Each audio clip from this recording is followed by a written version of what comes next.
Okay, let's move on to online safety, sort of related in some respects. So here's Sky News this morning and republished by quite a number of outlets.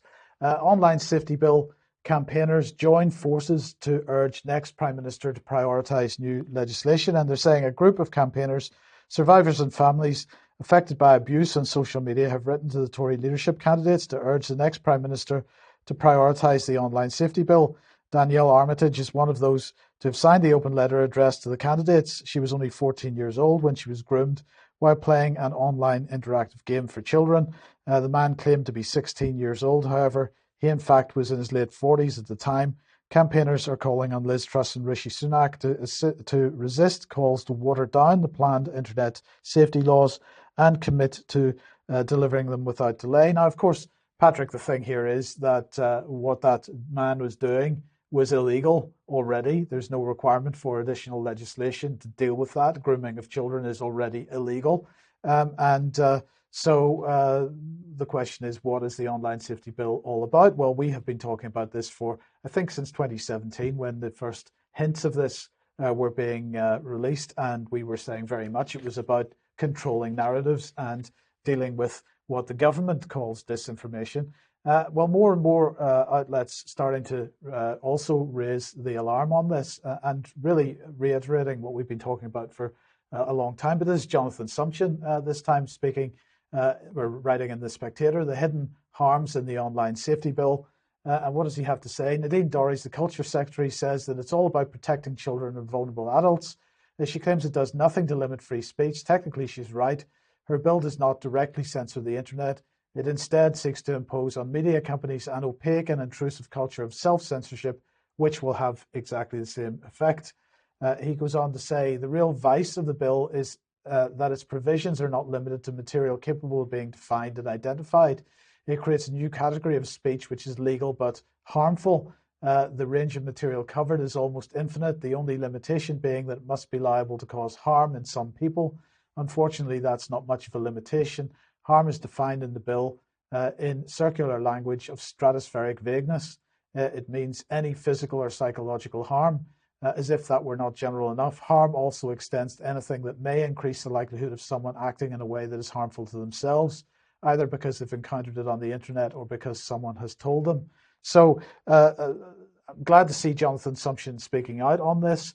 I think it's important that more and more people speak out on this, but certainly the debate is lifting, and because as we get closer to the point where it actually starts to be debated in Parliament, there's more and more debate in the media. His words are very sobering. Yes, very sobering. I haven't seen it put in that clear terms by anybody yet. So I hope that that's going to provide a tool for other people to speak out on this. Yes. Now, in the meantime, Ofcom continues with its call for evidence for the first phase of online safety regulation. I recommend that everybody goes and has a look at this document. We originally, when they released it, which I think was in June this year, we reported on it then. But if you didn't see it then, go, or you need to remind yourself of the contents, please do. It lists a range of questions and asks for people to respond to them. There's no requirement to respond to all the questions. But if we just put that back on screen, I'm mentioning it again now because we're rapidly running out of time, and Ofcom has just announced that this is going to be the closing date for this, the 13th of September 2022. So only a few weeks to go on this if anybody wants to get involved.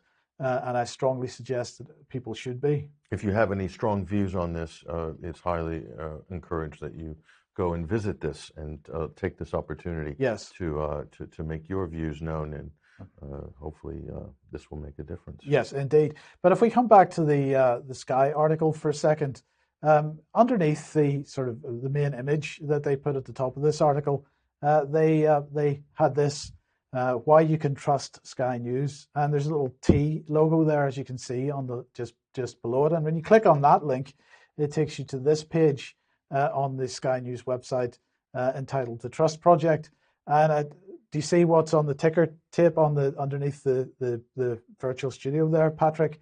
Skripal and his daughter Yulia in Salisbury. This is the item that they've chosen for their graphic. Right. So the question is, I just wanted to take the opportunity to remind everybody what the Trust Project is. And if you want to know how we got to this point, if you look on the UK Column website on the section entitled Censored, it's just ukcolumn.org/censored. We have a timeline on there that shows the events that led up to the publication of the Online Harms White Paper, which eventually led to the Online Safety Bill. And so in, November 2017, the Mercola Center for Applied Ethics established the Trust Project. So this was all about how did they describe it? A consortium, of top news organizations getting together to establish trust. No, I think we'll find that the correct terminology for that is cartel.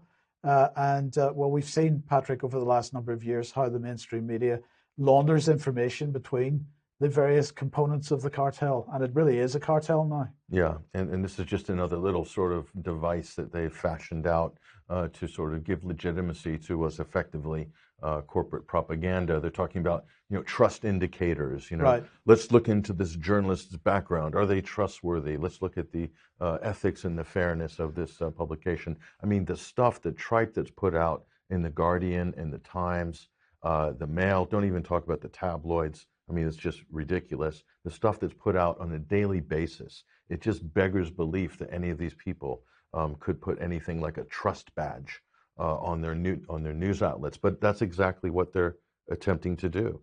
So that's the in group, isn't it? That's the club. That's the club. If you get a badge, you're in the club. If you're not, you're out. 100%. And when we look at the Online Safety Bill and how that's going to operate, journalistic content is protected, but only if you've got that badge.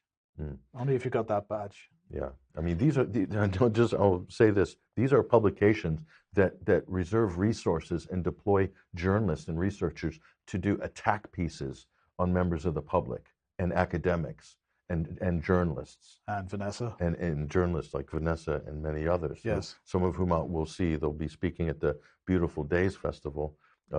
David Miller, Piers Robinson, Tim Hayward. All these people have been politically targeted by these same papers with their trust badges and careers ruined. Why? Because they hold views that slightly veer off of what is the so-called consensus reality. So, what side do you want to be on that argument? I'll tell you, I'm with the truth every time, and I don't no idea what the mainstream media is up to when it comes to the truth. I really don't know. Well, indeed.